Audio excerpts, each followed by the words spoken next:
बिस्मिल्लाहिर्रहमानिर्रहीम। अस्सलाम वालेकुम नाज़रीन। 25वें पारे का आगाज़ सूरह हामीम सजदा के बाकी मज़ामीन से होता है।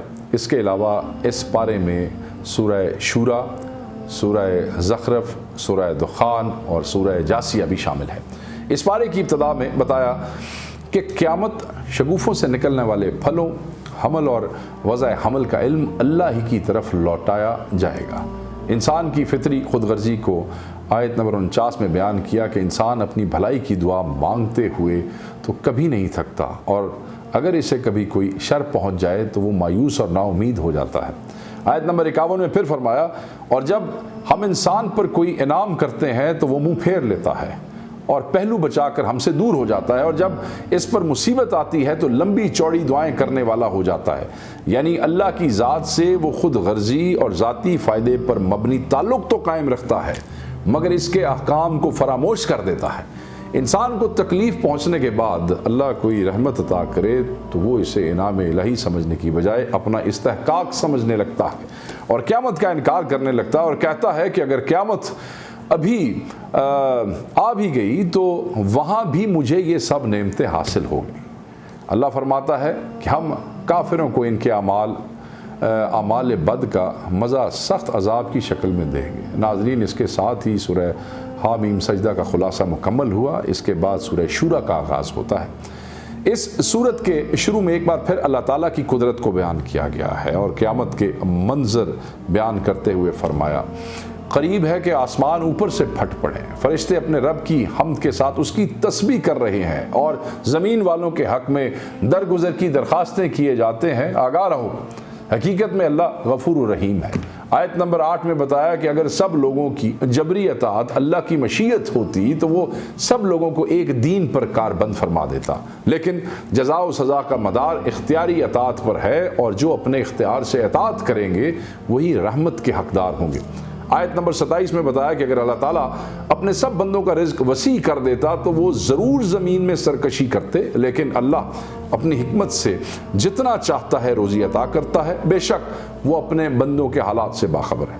आयत नंबर 36 से बताया, सो तुमको जो कुछ भी दिया गया है वो दुनिया की ज़िंदगी का फ़ायदा है, और जो कुछ अल्लाह के पास है वो ईमान वालों के लिए ज़्यादा अच्छा है और ज़्यादा बाकी रहने वाला है, और वो अपने रब ही पर तवक्कुल करते हैं। मज़ीद बताया कि मुसलमानों के मामलात बाहमी मशावरत से तय होते हैं और बुराई का बदला इस जैसी बुराई है, लेकिन जिसने मुआफ़ कर दिया तो उसका अजर अल्लाह के ज़िम्मा है। आयत नंबर 49 से बताया कि आसमानों और ज़मीन की सल्तनत अल्लाह ही के लिए है। वो जो चाहे पैदा करता है, जिसको चाहे बेटियां अता करे और जिसे चाहे बेटे दे दे और जिसे चाहे बांझ कर दे। बेशक वो बहुत इल्म वाला, कुदरत वाला है। मज़ीद फरमाया, किसी बशर की शान में नहीं कि वो अल्लाह से कलाम करे, सिवाय इसके कि वो वही फरमाए या पर्दे की ओट से कलाम फरमाए, या वो किसी फरिश्ते को भेज दे कि वो अल्लाह के हुक्म से जो वो चाहे वही करे।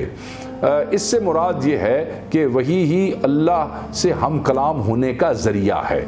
मज़ीद फरमाया, और इसी तरह हमने अपने हुक्म से आपकी तरफ रूह यानी कुरान की वही की है।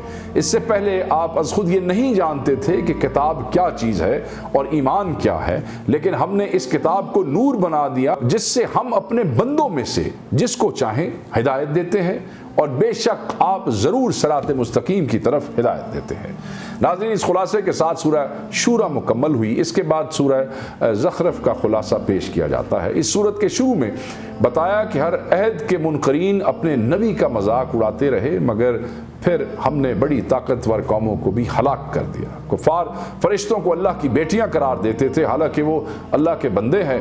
अल्लाह ने फरमाया, क्या ये लोग इन फरिश्तों की पैदाइश के वक्त मौजूद थे? चुनांचे आयत नंबर 16 में फरमाया, और हाल ये है कि जिस औलाद को ये लोग खुदाए रहमान की तरफ से मंसूब करते हैं उसकी विलादत यानी बेटी की पैदाइश की खबर जब खुद इनमें से किसी को दी जाती है तो इसके मुंह पर स्याही छा जाती है और वो गम से भर जाता है। आयत नंबर 31 से कुफार मक्का का ये मुतालबा बयान हुआ कि ये कुरान दो बस्तियों मक्का और ताइफ के किसी बड़े आदमी पर नाजिल क्यों ना किया गया। अल्लाह ने फरमाया कि आपके रब की रहमत को ये तकसीम करते हैं, यानी ये फ़ैसला तो अल्लाह ने करना है کہ منصب نبوت کسے عطا کیا جائے۔ ہم نے ان کی دنیاوی زندگی میں ان کی معیشت کو تقسیم کیا ہے، اور ہم نے معاشی اعتبار سے بعض کو بعض پر کئی درجے فضیلت عطا کی ہے تاکہ وہ ایک دوسرے سے خدمت لیں، اور آپ کے رب کی رحمت اس مال سے بہت بہتر ہے جس کو یہ جمع کر رہے ہیں۔ دنیا کی زندگی کی بے وقتی کو بیان کرتے ہوئے فرمایا کہ اگر لوگوں کے کفر میں مبتلا ہونے کا اندیشہ نہ ہوتا تو ہم ان کے لیے گھروں کی چھتیں، سیڑھیاں، دروازے اور مسندیں چاندی کی بنا دیتے، اور چاندی ہی کیا سونے کی بھی بنا دیتے، اور یہ سب دنیا کا سامان زندگی ہے، اور آپ کے رب کے پاس آخرت کی نعمتیں صرف پرہیزگاروں کے لیے ہیں۔ مزید فرمایا جو رحمان کی یاد سے غافل ہو کر اندھا ہو جاتا ہے اس پر ہم شیطان کو مسلط کرتے ہیں تو وہی اس کا ساتھی ہے۔ آیت نمبر 67 سے بتایا کہ اس روز ان لوگوں سے جو ہماری آیات پر ایمان لائے تھے اور مطیع فرمان بن کر رہے تھے کہا جائے گا کہ اے میرے بندو، آج تمہارے لیے کوئی خوف نہیں ہے اور نہ تمہیں کوئی غم لاحق ہوگا، داخل ہو جاؤ جنت میں تم اور تمہاری بیویاں، تمہیں خوش کر دیا جائے گا، ان کے آگے سونے کی تھال اور ساغر گردش کرائے جائیں گے، اور ہر من بھاتی اور نگاہوں کو لذت دینے والی چیز وہاں موجود ہوگی۔ ان سے کہا جائے گا تم اب ہمیشہ یہاں رہو گے۔ اسی کے ساتھ ہی سورہ زخرف کا خلاصہ مکمل ہوا۔ اب اگلی صورت سورہ دخان کا خلاصہ پیش کیا جائے گا۔ آیت نمبر 25 سے بنی اسرائیل کی نجات اور فرعونیوں کے غرق کیے جانے کا پس منظر بیان ہوا۔ اس صورت کے آخر میں بتایا کہ کفار و مشرکین کی غذا جہنم میں زقوم یعنی تھور کا درخت ہوگا جو پگھلے ہوئے تانبے کی طرح پیٹوں میں جوش مارے گا، جسے کھولتا ہوا پانی جوش مارتا ہے جیسے۔ انہیں گھسیٹتے ہوئے جہنم کے وسط میں لے جایا جائے گا، اور پھر وہاں ان کے سر پر کھولتا ہوا پانی ڈالا جائے گا، اور یہ صورت عذاب ہوگی۔ اس کے بعد متقین کے لیے جنت عالی شان نعمتوں کا ذکر ہے، اور وہ تمام نعمتیں جو اس جنت میں موجود ہیں۔ ناظرین، یہاں سورۃ دخان کا خلاصہ مکمل ہوا۔ اس سے اگلی سورت سورۃ جاسیہ کا خلاصہ بیان کیا جائے گا۔ اس سورت کے شروع میں اللہ تعالیٰ کی قدرت و جلالت کی نشانیوں کا ذکر ہے۔ ان مضامین کو قرآن مجید میں بار بار بیان کیا گیا ہے۔ آیت نمبر 23 میں فرمایا پس کیا آپ نے اس شخص کو دیکھا کہ جس نے اپنی خواہش کو اپنا معبود بنا لیا، اور اللہ نے اس کو علم کے باوجود گمراہ کر دیا، اور اس کے کان اور اس کے دل پر مہر لگا دی، اور اس کی آنکھ پر پردہ ڈال دیا۔ پس اللہ کے بعد اسے کون ہدایت دے سکتا ہے؟ تو کیا تم نصیحت قبول نہیں کرتے؟ اس کے بعد منکرین آخرت کے اس نظریے کو بیان کیا جو ہر دور کے ملحدین کا عقیدہ رہا ہے کہ جو کچھ ہے یہ دنیا کی زندگی ہے، مرنے کے بعد کچھ بھی نہیں۔ قرآن نے بتایا کہ جس نے پہلی بار پیدا کیا وہی دوبارہ زندہ کرے گا۔ جنہوں نے اس دنیا میں قیامت کے دن کو فراموش کر رکھا ہے، قیامت کے دن انہیں رحمت باری نظر انداز کر دے گی، اور جو اس کا ٹھکانہ جہنم ہوگا اور کوئی مددگار نہیں ہوگا۔ ناظرین، سورۃ جاسیہ کے ساتھ ہی 25ویں پارے کا خلاصہ ختم ہوا۔